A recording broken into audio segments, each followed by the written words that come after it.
From Lagos, the nation's commercial capital, this is the News at 10.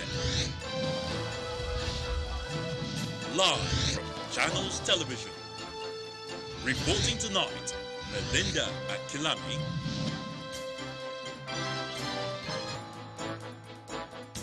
Hello and welcome. Tonight, gunmen attack police station, set fire to the home of President General of Ohaneze Ndigbo, Professor George Obiozo in Imo State. Governor Zodima blames violence on desperate politicians.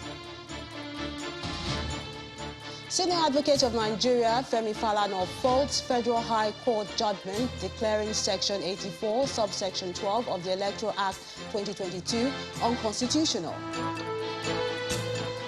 Governor Aminu Tambuwal woos PDP supporters in Kaduna State ahead of the party's primary, harps on need to choose presidential candidates in tune with governance in modern times. And street fighting disrupts rescue of hundreds of survivors trapped after the shelling of a theatre in Mariupol. Business news tonight, Central Bank's Monetary Policy Committee set to hold one-day rates decision meeting on March the 21st amid concerns over rising inflation in the country and high energy costs. On sports news tonight, Nigeria universities begin campaign for sporting honors as the 26th edition of the Nuga Games open at the University of Lagos.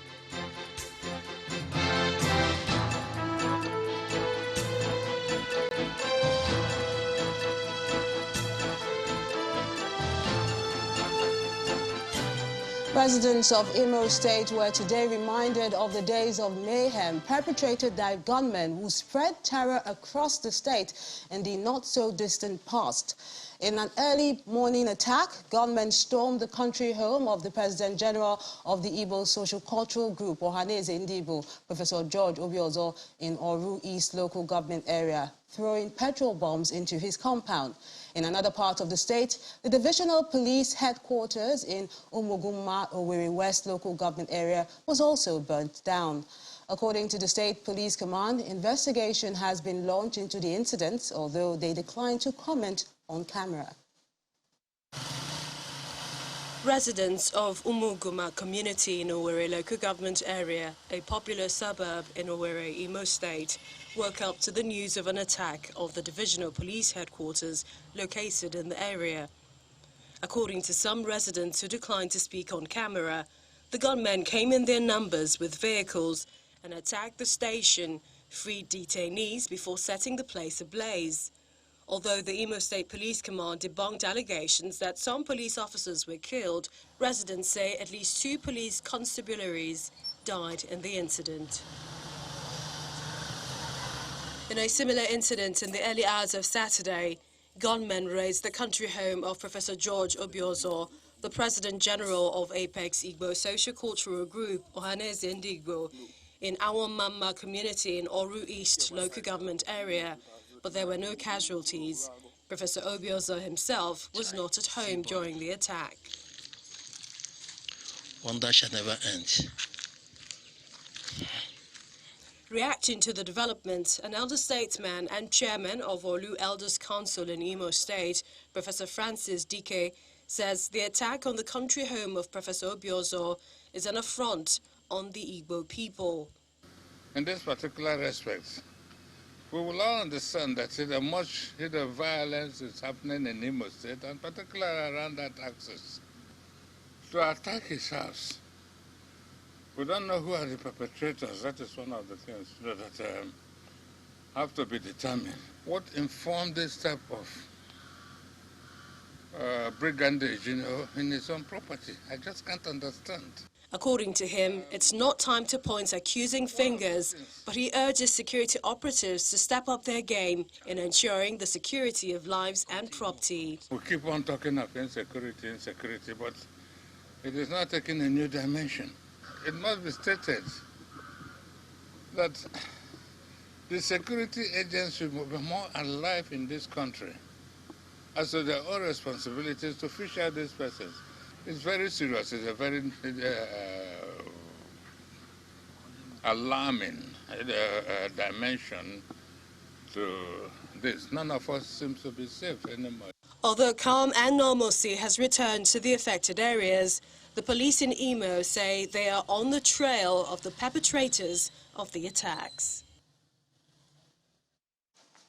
Meanwhile, the Imo State government has condemned the attack on the home of Professor Obiozor by those he described as political bandits. In a statement, Governor Hope Uzodinma regrets that desperate politicians who believe in violence are yet to sheath their swords in spite of repeated appeals to them. He maintains that the government is working with security operatives to identify and punish the perpetrators. According to him, the time of those who unleash this kind of mayhem in the state is over. We shall hunt them down to face the full weight of the law. Governor Uzodinma wondered why the bandits should attack the home of a man who is not a politician, but a statesman working for the good of the entire Igbo race. Away from Imo security, more reactions continue to trail the judgment of the Federal High Court in Umuahia, Abia State, which declared as unconstitutional Section 84, subsection 12 of the Electoral Act 2022. The section required political appointees to resign their positions before contesting in any elections from party primaries. Senior Advocate of Nigeria, Mr. Femi Falano, has faulted the ground on which the court declared the section of the Electoral Act unconstitutional. He maintains that the judge fell into a great error as the section of the Constitution he relied on in reaching his verdict refers to persons employed in the public service of either the federal or state governments and not political appointees. In the words of Mr. Falano, by virtue of Section 318 of the Constitution, political appointees are not included in the list of persons employed in the public service. To that extent, Section 84, subsection 12 of the Electoral Act was annulled on a very faulty ground. According to Mr. Falano, the judge would have dismissed the case if his attention had been drawn to some precedents where the appellate courts have held that political appointees or political office holders are not public servants as provided for under the Constitution. As politicians step up activities ahead of the 2023 general elections, the governor of Sokoto State and one of the presidential aspirants under the People's Democratic Party, Aminu Tambuwal, has asked members of the party in Kaduna State to support someone with the right experience and knowledge to give the country the kind of leadership it requires. He was speaking in Kaduna today when he visited the state to continue his consultation ahead of the party's presidential primary election. He also urged the PDP members to close ranks to enable the party wrest power from the All Progressives Congress, APC. The president doesn't understand Nigeria and the dynamics of modern governance. And we need for us to really address the challenges of Nigeria's situation today. Have at the top of leadership of this country someone that understands Nigeria itself, that has friends from across the nooks and crannies of this country, that can reach out, that can consult and build consensus on matters, on issues that concerns the people of this country. And you can only do that if you have the necessary network and the people that you know, and that people that are respected and that you can relate to. We need someone that can unify this country, someone that is pan-Nigerian, someone that understands the dynamics of governance and modern-day governance of 21st century. Another presidential aspirant, this time under the Young Progressives Party, YPP, Mr. Malik Ado Ibrahim, is blaming the energy crisis in the country on poor planning and mismanagement of the nation's resources over the years. Speaking to journalists after the party's stakeholders meeting in Abuja, Mr. Ado Ibrahim pledged to introduce a government that is more thoughtful and up-to-date in forward planning. what we're going through really is an unfortunate issue that has befallen us. First with the calamity of COVID, and then this Russian-Ukraine war. And this has exasperated some of the issues that have been brought to the fore by ill preparedness. Yes, we're in a country where we're one of the largest oil producers in the world, and we have had 3 refineries, 2 that can refine our own crude, that have been moribund for quite a while. Really, it is an inexcusable situation for us to be in. We have had the opportunity to have a lot of talented Nigerians come in and restructure to even privatize these refineries. Government has no business in being in business. It should provide the enabling environment so that young, viable minds can come in and invest in this infrastructure. To all the stories now, the Ministry of Power has been giving an update on the steps being taken to restore power supply across the country. A statement from the Office of the Minister of Power explains that the nation recently lost about 1,100 megawatts of generation capacity due to disruptions in gas supply in the Opai, Calabar and Afam power plants.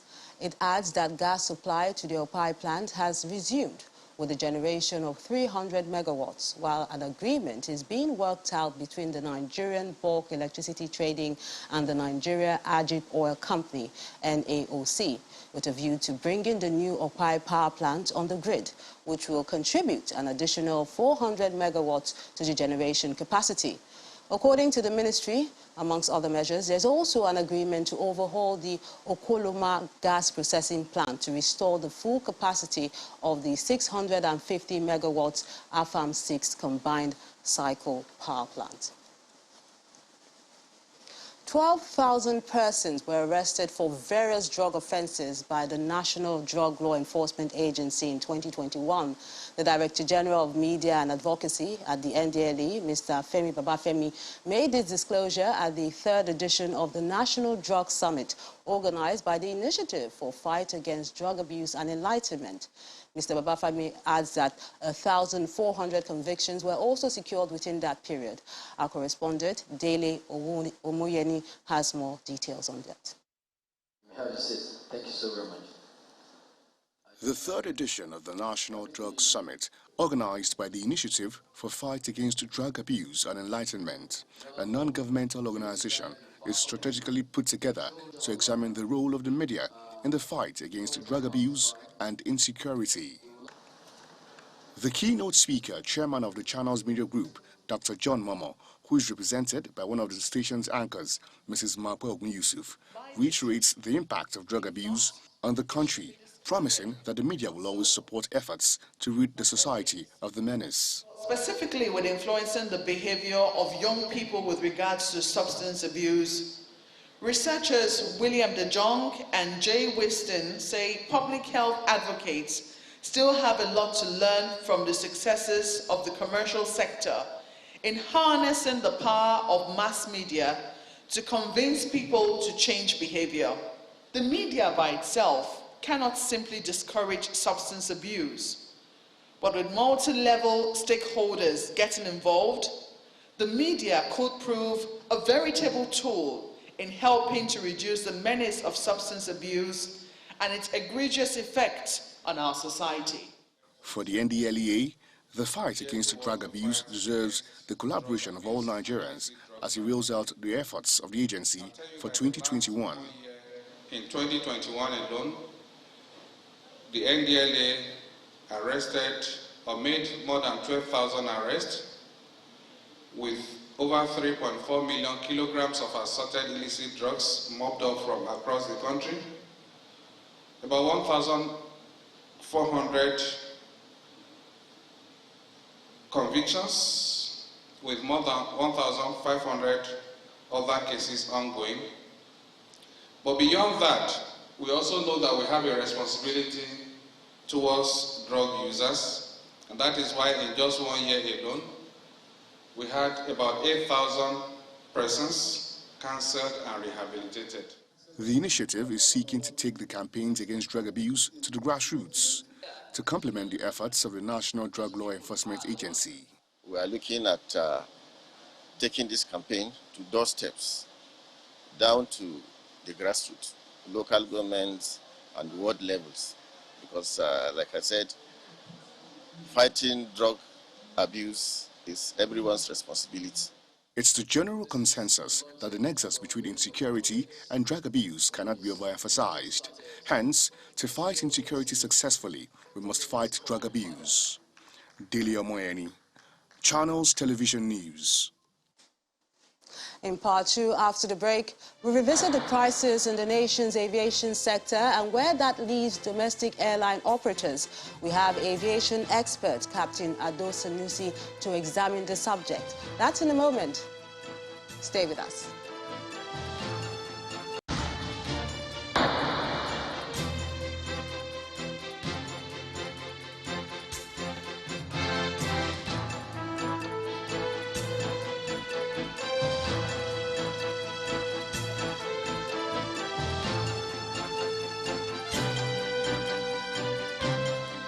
Just joined us, you're watching the news at 10 live on Channels Television Lagos. A reminder of our top stories. Gunmen attack police station, set fire to the home of President General of Ohanaeze Ndigbo, Professor George Obiozo in Imo State. Governor Uzodimma blames violence on desperate politicians. Senior Advocate of Nigeria, Femi Falano, faults Federal High Court judgment declaring Section 84, subsection 12 of the Electoral Act 2022 unconstitutional. Governor Aminu Tambuwal woos PDP supporters in Kaduna State ahead of the party's primary, harps on need to choose presidential candidate in tune with governance in modern times. And street fighting disrupts rescue of hundreds of survivors trapped after the shelling of a theater in Mariupol.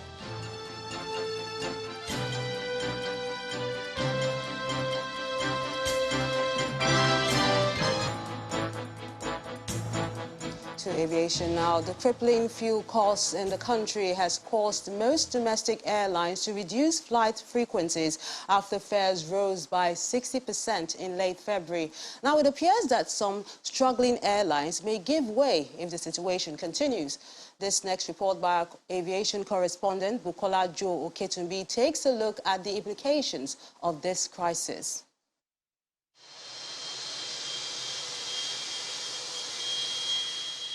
Aviation as a sector plays a vital role in facilitating economic growth and development. Figures from the National Bureau of Statistics show the real gross domestic product of the aviation sector contracted by 36.96% in 2020 compared to the 13.17% recorded in 2019, a situation not unconnected to the COVID-19 pandemic. Fast forward to 2021, an increase in airfares plus the price of Jet A1, which fuels the flying birds, climbs from 190 naira to 700 naira, bringing operators to a place of tinkling with schedules. An example is this flight schedule board at the Muritala Mohammed Airport 2, which used to have 60 flights per day displayed, but has now dropped by 10. We look at our numbers, we look at some stations that you could look at the number if you are carrying probably few passengers that cannot even pay for half of your fuel that you are going to put. There's no need.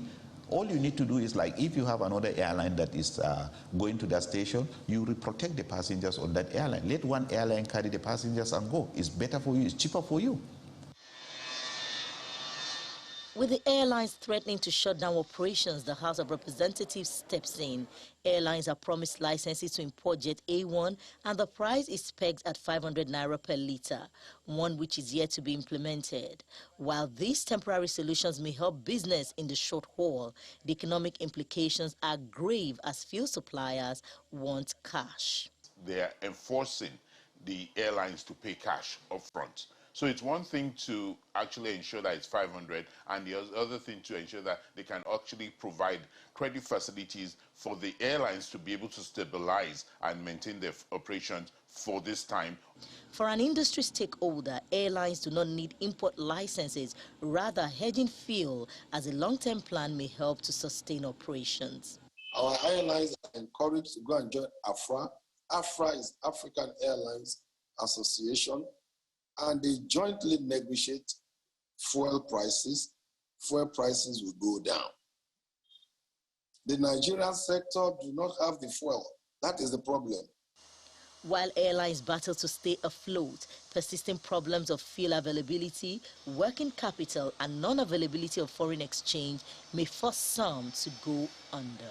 It's not sad to say, but it will be reality. It will lead to loss of jobs, which is rather unfortunate. That's going to actually lead to a reduction of the contribution of the airline industry to domestic GDP of Nigeria. 50,000 naira minimum, and we're saying that is price fixing, which is $38 or thereabout. These airlines are not operating economically, and they're already shouting, and we must not wait until we begin to see the aircraft drop. Flying safe is the overall goal of aviation, as the industry must not cut corners. It appears that the federal government must look for sustainable solutions that will help domestic airlines fare better. Bukola Joe Okitumbi, Channels Television News. Let's take a further look at this issue, and joining us to discuss it is an aviation expert and former managing director of Aero Contractors, Captain Ado Sanusi. A pleasure having you with us on the news at 10. Thank you for having me. Now, you're really familiar with the state of things, especially regarding the aviation fuel crisis. Now, with the product selling at 500 naira per litre, how sustainable is this? It's not sustainable. Looking at the context, because the airlines are struggling already coming out of the pandemic, and then the price of Jet A1 skyrocketed to almost 700. Now they fixed it at 500. Now both sides, the marketers, the oil marketers, are saying it's not sustainable. They can't sell it at 500. The airlines are saying if we buy at 500, we're going to overprice our tickets, and then probably we will be flying empty, as the current MD said. So there must be a way out of the problem. The marketers are still insistent that they are bringing this Jet A1 at that price they are selling, and for the regulators to say you must sell it at 500, then they will be selling it at a loss. So what will happen is they will say we don't have the Jet A1, and that's what you've been seeing at the airports, because they say, oh, there's no Jet A1, but actually there is, but they don't want to sell it at that 500 naira per litre. Well, Captain Sanusi, do you foresee airline fares rising further in the midst of this chaotic situation? Oh yes, it will. It will definitely rise. The problem is fuel is almost 40% of a cost of operation of an airline. So when you increase it, it would definitely have an impact on the what we call it per kilometer set. So it means it will have an impact on you as a passenger buying a ticket. You will see an increase, a significant increase for that matter. We are seeing the airlines are saying that they can increase prices up to 100, up to 120,000 for a flight of 1 hour. It is quite possible, but I believe there will be a realistic approach to this problem, and it's not only in aviation sector, but it's compounded with this fuel scarcity and the increase in the pricing. Now, the domestic industry has always had its issues, jet fuel cost and foreign exchange, but now the situation appears to be getting worse. What is the long-term economic impact of this? Well, unfortunately, if this goes unchecked, many airlines will go under, because airlines will overprice themselves. The tickets will be very expensive. Passengers will not buy. They will not have revenue. They will not meet up to their obligations on lease rental payments if they have leases for engines and everything, and they will not be able to pay salaries, and they will not be able to pay their creditors. And unfortunately, that will result to shutting down, loss of jobs and everything. But and that will definitely affect the economy of the entire country. We're just trying to recover from the pandemic, and of course, aviation is a catalyst to economic growth, now to economic recovery. So if that happens, definitely it will have an impact on all our growth, on our economic policy that we have in the country. But going forward now, what should be done to bring some stability in the sector? Well, first, we have to understand the problem. The problem is we don't refine Jet A1 in the country, and so we have to import it. The solution is to make sure that we have constant supply of Jet A1 at a very reasonable price. We thank God now the Dangote refinery is coming on board very soon, probably by the end of the year in September. That's what we are hearing. And I believe that will have a very good cushion effect for the airlines. But now, presently, we need the government to have what we call intervention cargo, meaning they have to import this Jet A1, and then they have to allocate this product to the marketers that will sell directly to the airlines, not to the commission agents, not to the merchants that will buy and now sell. That's the problem that we faced with before, and that's why the fuel prices increased, because there are middlemen that increase the fuel prices. So we have all these regulatory agencies. We have the Nigerian Midstream, Downstream Regulatory Authority, which can work directly with the Nigerian Civil Aviation Authority and make sure that this pricing are reflective of the real and very transparent, by the way, very transparent pricing, and also the allocation by NNPC are done directly to those recognized oil marketers that will definitely put the Jet A1 directly into the airlines. So the issue of the airlines, the AOA saying they want to import the Jet A1 by themselves, I think that is not going to be a solution, because then they will have to make a huge investment in importing this Jet A1, and they will have to leave their core competence of running an airline and start another industry of importing Jet A1. I don't think that is a solution.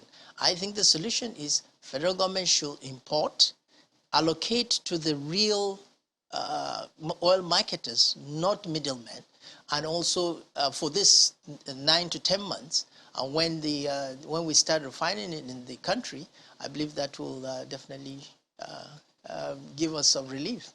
Former Managing Director of Aero Contractors, Captain Ado Sanusi, a pleasure sharing your thoughts with us on the news at 10. Thank you for having me.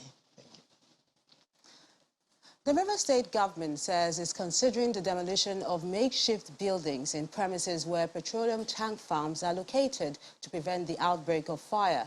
This follows the fire that engulfed structures near a tank farm in the Abonema Wharf area in Port Harcourt, the state capital, yesterday. The latest fire is one of many that have engulfed the area in recent times. The authorities believe that the residents used the makeshift buildings to store petroleum products and other flammable substances would ignite fire in the slightest error. Meanwhile, Governor Nyesom Wike is warning host communities against disrupting the operations of oil companies in the state. He made the remarks when members of the Ogba Traditional Council formally presented their new traditional ruler, His Eminence Nwachukwu Nnam Obi. I would appeal that we must not take to violence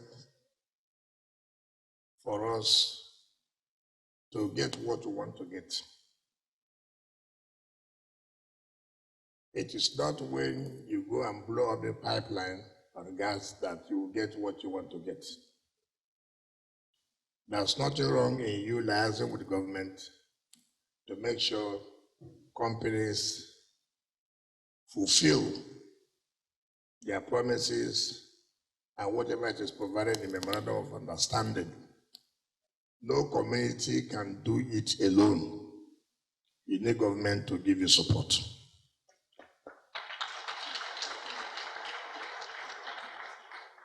I don't like a situation. The only way government would hear protests of people is that you have blocked the road, you have stopped the companies from operating. That I will not support first. Because if you recognize the government, the first thing you will do is to let government know these are your grievances against companies operating in your domain. But not just to go and take the action and then say government will come. I will not come. I will not come. Because you cannot intimidate government. And so you will lose the support of government if you take the laws into your hands.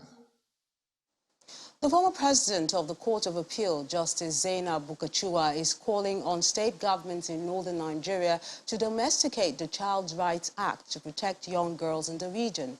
Speaking at the launch of an initiative to enlighten girls in northern Nigeria, Justice Bukachua, who was the first female appeal court president, also asked states that are yet to domesticate the Violence Against Persons Prohibition Act to do so. According to her, empowering the girls in the state has become imperative considering their numbers. The intention is that we have 200 girls from Gombe State, yes, this year. And then maybe we'll move to other states in northern Nigeria and then further. That is if we have support from other associations. It has been my passion for quite a while. You know, seeing some girls who are disadvantaged, who cannot move forward. I thought after retirement, I should use my resources and then the time I have to help out. I want to start it as an example, and I hope others will follow suit after they've seen what I've done. A situation where all girl child are educated, and then educated, I mean quality education, not any other thing. A call has been made today, and I hope they will take it up and domesticate the Girl Child Act. In the meantime, Nigerian women groups are not backing down in the protest against the National Assembly following the rejection of gender bills seeking equal representation for them. Although the House of Representatives has rescinded their decision on 3 of the 5 such bills, the group considers this as unacceptable. Our correspondent, Bukola Samuel Wemimo, examines the consequences of the underrepresentation of women in the leadership space and the hurdles before them. This is Obani Nsuwa Market here in Ofada, Obafemi Wode local government. Most of the traders here are women. I have been warmly received by many of them. I've also asked them what they know about the International Women's Day celebration. Hear their answers for yourselves. We know it as a day of joy. You go dress, you go dance, you go cook. Because of cassava, it's cost, gari is cost. I need to farm to help the family. My husband is keke, he's driving keke. Some men are not as hardworking as women. We wake up at dawn and we don't return until nightfall. It's only the man that is available that you can hold accountable. These rural women represent millions of others who struggle to feed their families daily. Their answers were for the optics and reflect how very little of the ideals of the International Women's Day they understand, and more so, how oblivious they are to complex issues as the rejected gender bills and women representation in politics.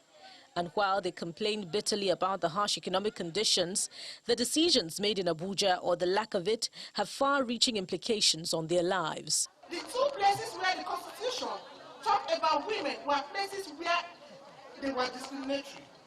Although the Nigerian society adopts a posture of equal opportunity for all, in reality, obsolete social and cultural norms, economic disparities, as well as political exclusion determine the fate of women in public life. For example, 7 states in Nigeria are yet to domesticate the Child Rights Act. Female representation in these states is also abysmal. In these states, street begging, known as the Alamajiri system, and child marriage is prevalent, enabled by religion and culture. And where there is gross female underrepresentation in the state assemblies, turning the page on these historical practices remains a Herculean task. Had it been we have more women, we'll harness ourselves, we'll come together to push the bill so that it will pass into law.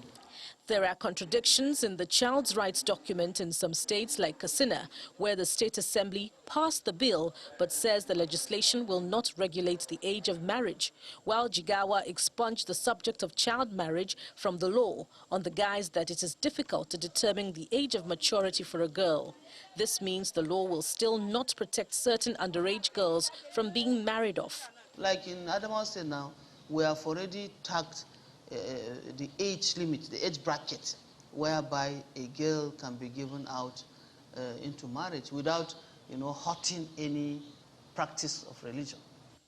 North or south, such stereotypes run through, as only recently a lady was stripped, tortured and accused of killing her husband with overdose sex after the man collapsed and died during lovemaking. In the south, where female representation is under 5%, widowhood rights, female circumcision, exclusion of females from property inheritance are some of the unfair practices still ongoing.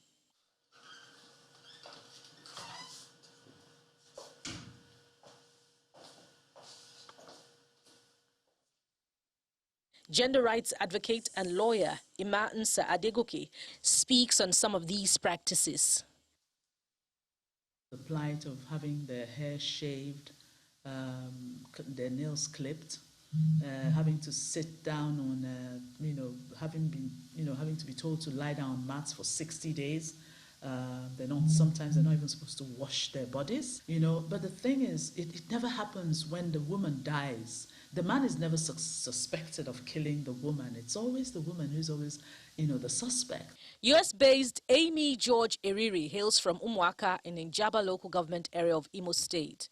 She says her independence enables her to challenge in court disinheritance from her father's estate by her younger brother.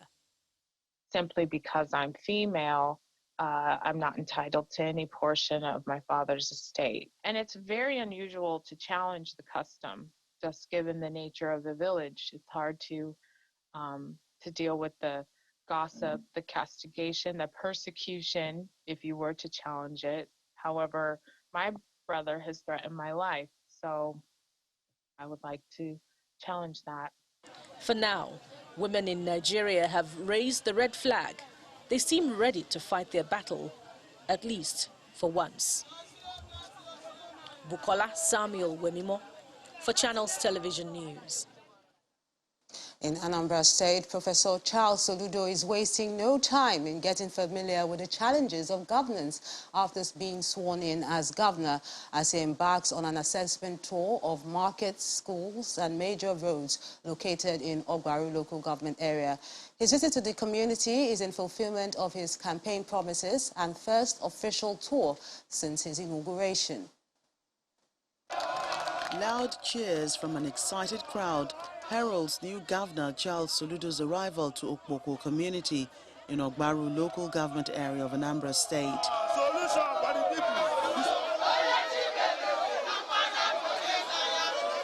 He's here in the company of his deputy, Dr. Nyekachi Bezim, and their entourage.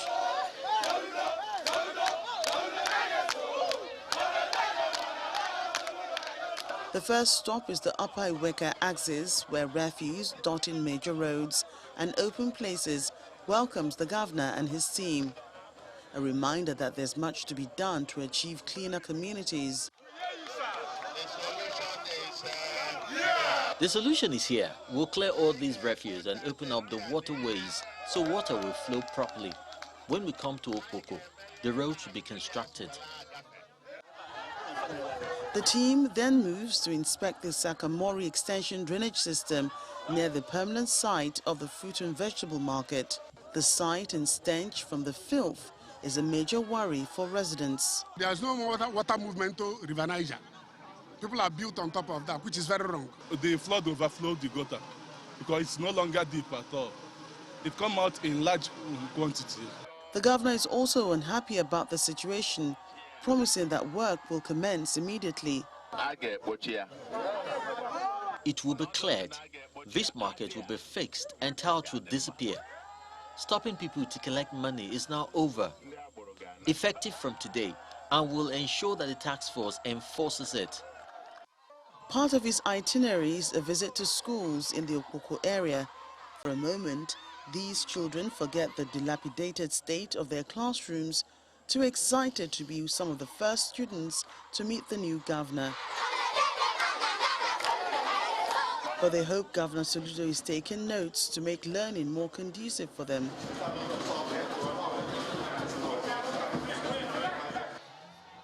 Elsewhere, hundreds of Okpoko residents wait their turn to receive the governor's team at St. Luanga Catholic Church.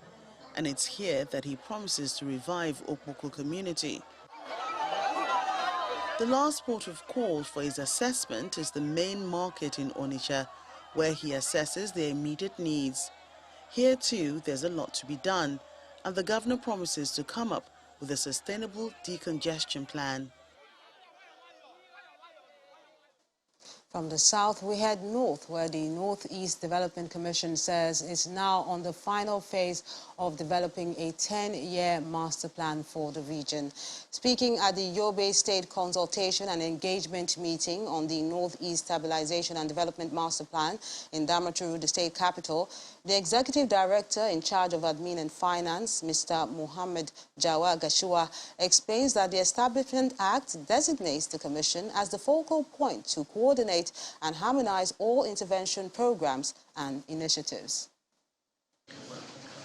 This is the Yobe State leg of the consultation and engagement on Northeast Stabilization and Development Master Plan by the Northeast Development Commission. Traditional rulers and policymakers in the state are present at the meeting. The state government maintains that all parts of the state have been liberated from the insurgents and wants the commission to work towards contributing to the government's effort to reduce the hardship of the people in the state. Yobe being one of the second most affected state in terms of insurgency in the state, we have to contribute much in order to provide input for this very, very important master plan. We have now achieved relative peace where this master plan can now be fully implemented. The Commission is here seeking inputs of stakeholders to ensure the successful development of the 10-year master plan. We know that all the states in the region are not at the same level. The states that are mostly impacted by the insurgency, such as Borno and Yobe and Adama, need more recovery and stabilization interventions, while the others, the GTB states, Gombe, Taraba and Bauchi, maybe somewhere between renewal and expansion. In the Act, we are required to produce a master plan that will be a codified document for the Northeast Development Commission to work within that document. We started developing the master plan right from the baseline. We gather information, we assessed, and now we are finalizing the issue. We brought this to state because all the states are critical stakeholders. The Commission further explains that the master plan, which is divided into 4 phases, would give more priority to the most affected states by the Boko Haram insurgency. The former Deputy National Chairman of the People's Democratic Party, Chief Olabode George, has kicked against the reopening of the Lekki toll gate, threatening to go to court over the matter. Chief George made the remark during a press briefing in Lagos, where he maintained that it's not a good time to reopen the toll gate, considering the hardship that residents are already experiencing. This is coming almost a week after the Lekki Concession Company Limited announced plans to resume activities at the Lekki-Ikoyi Link Bridge Toll Plaza by April the 1st. To bring back the toll gates on that very hallowed grounds where patrons fell, it stands amount to an egregious provocation. It is a combustible material, a seed of discord that will bring nobody any good. We remain non-partisan as Omo Pataki. We hold adherence to no group or sectarian bias. We are free-born Lagosians who hold the heritage of our state as sacrosanct and invaluable. These are our resolutions. 1. The 2 toll gates should be scrapped, dismantled outright. 2. A befitting memorial should be erected in the lasting permanence about the patriots who lost their lives on October 20th, 2020. 3. the Lagos State government should pay necessary compensation to the families of the deceased. 4. October 28, 2020 should henceforth be declared as Patriots' Day in eternal remembrance of the NSAS heroes. If all these persuasions fail, we will seek justice in the court of law. For what's happening in the world of business, here is Teniola Shobowali.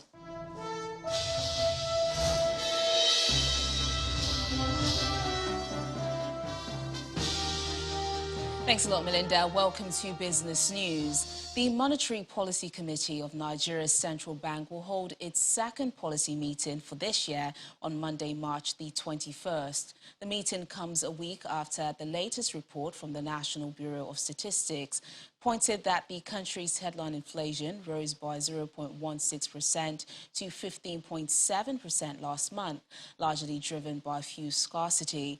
At its last meeting in January, the MPC retained the monetary policy rate at 11.5% and kept all other parameters unchanged. Meanwhile, all eyes are now on the MPC for its next line of action amid concerns over the prolonged impact of energy costs, particularly diesel and aviation fuel, on the country's economy.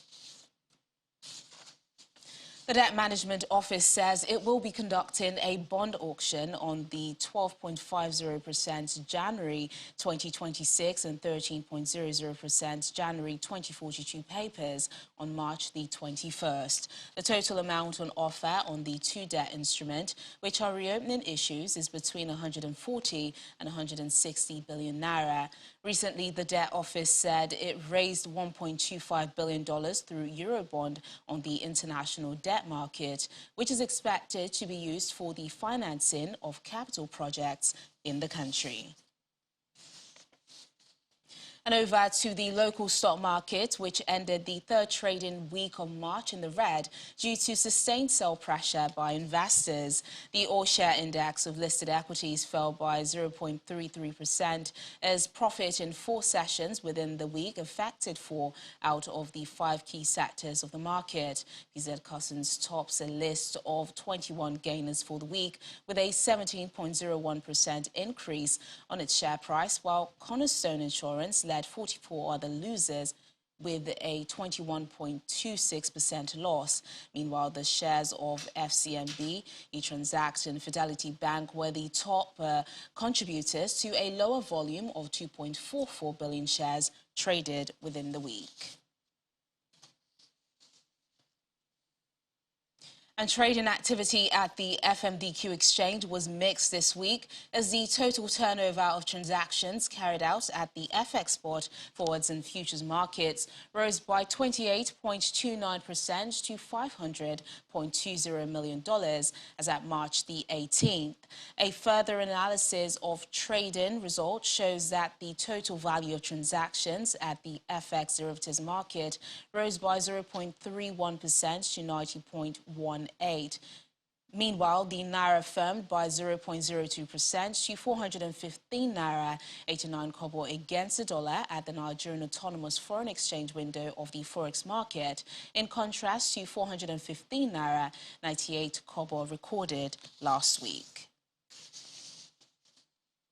And as business news tonight, I'm Teniola Shobowale. It's back to Melinda for the rest of the news at 10.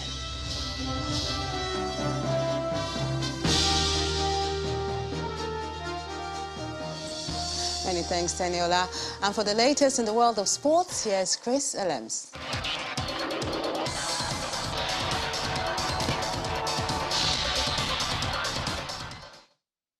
Thank you, Melinda, and welcome to Sports News.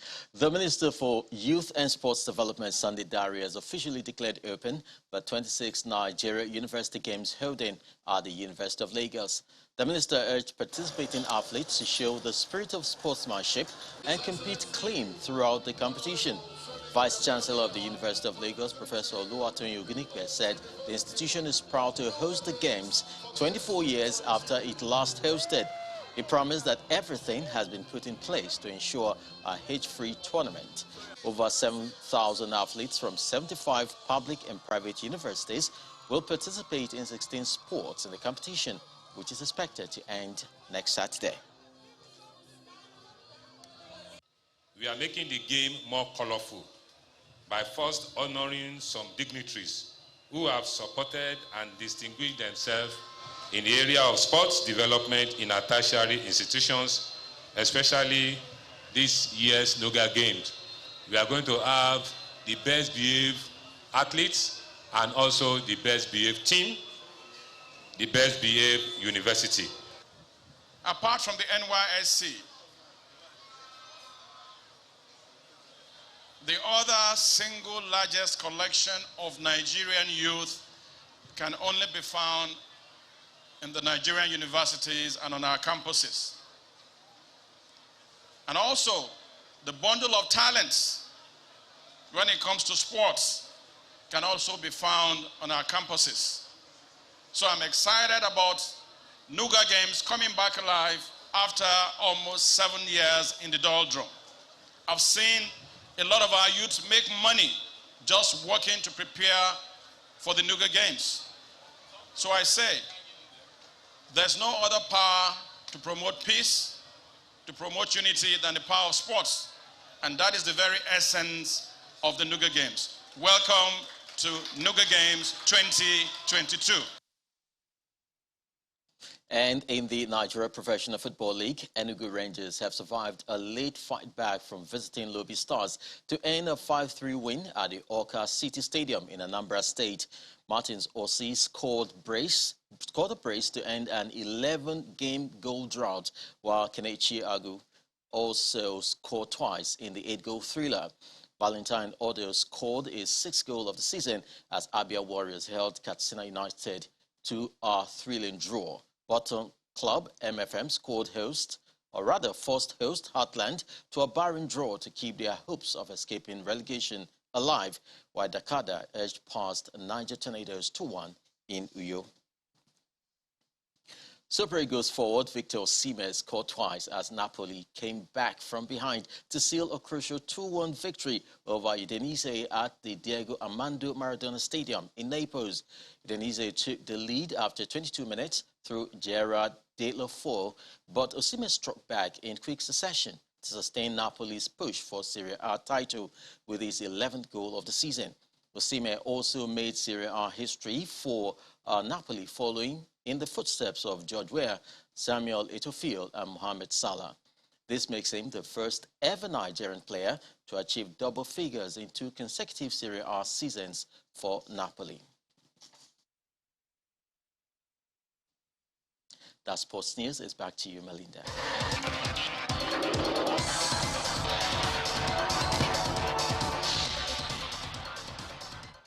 Many thanks, Chris. On the international scene, street fighting continues in the center of strategic southern Ukrainian port of Mariupol as Russian forces try to seize control of the city. Officials say this is affecting efforts to rescue people trapped in a basement under the rubble of a theater shelled on Wednesday. Here's a summary of the situation in Ukraine on day 24 of Russia's invasion of the country. Now is the time for meaningful talks. That's the message from Ukrainian President Volodymyr Zelensky to Moscow as he calls on Russia to stop its invasion and for direct talks with his Russian counterpart, Vladimir Putin. He urges Russia to limit its own losses, saying it's time to restore territorial integrity and justice for Ukraine.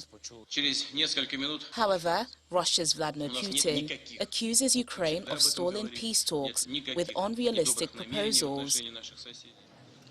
Moscow also says the U.S. is restraining Kyiv from agreeing to Russia's demands. Since President Putin launched the assault on February the 24th, Ukrainian officials say Russian forces have taken heavy losses and their advance is largely stalled. But they've also laid siege to cities, blasting urban areas to rubble. And in recent days, They've intensified missile attacks on scattered targets in western Ukraine, away from the main battlefields in the north and east of the country. The port city of Mariupol has been hit particularly hard. Officials there say fighting has reached the city center and that heavy shelling has prevented humanitarian aid from getting in and stopping rescuers from reaching hundreds of survivors trapped beneath a shelled theater. The situation in the city is desperate, with as many as 300,000 civilians unable to evacuate and are without food or electricity. Meanwhile, Russia's defense ministry says it had used hypersonic missiles for the first time to destroy a large weapons depot in Ukraine's western Ivano-Frankivsk region. The Kinzhal missile is able to travel at more than 5 times the speed of sound. They are also hard to track because they can change direction mid-flight. As we did in 2014. As condemnation continues, British Prime Minister Boris Johnson says the West must not try to normalize relations with Russian President Vladimir Putin. This is a turning point for the world, and it's a moment of choice. It's a choice between freedom and oppression. And I know there are some around the world, even in some Western governments, who invoke what they call realpolitik, and who say that we're better off making accommodations with tyranny. I have to say I believe they are profoundly wrong, and that to try to re-normalize relations with Putin after this, as we did in 2014, would be to make exactly the same mistake again. Moscow calls its actions in Ukraine a special operation to demilitarize and denazify its neighbor. The United Nations says more than 3.2 million civilians have been forced to flee the country, while 6.5 others are eternally displaced. And the main news again. Gunmen today attacked the divisional police headquarters in Umuguma in Owerri West local government area of Imo State, just as the country home of the President General of Ohaneze Ndibo, Professor George Obiozo, was also raised in an early morning attack. Governor Hope Uzodinma blamed the violence on desperate politicians. And street fighting today disrupted the rescue of hundreds of survivors trapped after the shelling of a theater in Mariupol. I'm Melinda Kinlami on behalf of the team. Good night.